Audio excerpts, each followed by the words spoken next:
ধর্মের প্রতি ঠিক কতখানি ঘৃণা থাকলে সেই ধর্মের দেবদেবীর নাম নিজেদের কোরবানির পশুর উপর লিখে সেটাকে বলি করতে হয়?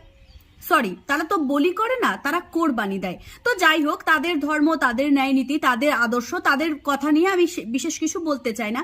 কিন্তু কথাটা হচ্ছে, একটা বকরিকে বা একটা ছাগলের গায়ে বা একটা গরুর গায়ে রাম লেখার উদ্দেশ্য কি? শুধুমাত্র একটি ধর্মকে ছোট করা, একটি ধর্মকে অপমান করা, একটি ধর্মের দেবদেবীর নাম কলঙ্কিত করা?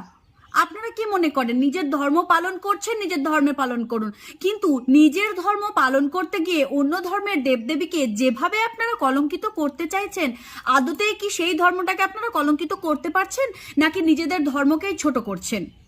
একবারও চিন্তা করে দেখেছেন এই কোরবানি শব্দের অর্থ কি? না, আমি আপনাদের ধর্মের ব্যাখ্যায় যাচ্ছি না, কারণ আমি একজন সনাতনী এবং সনাতন ধর্মের শিক্ষা দীক্ষা এটা নয় যে অন্য ধর্মকে আঘাত করে, অপমান করে বা বিদ্রুপ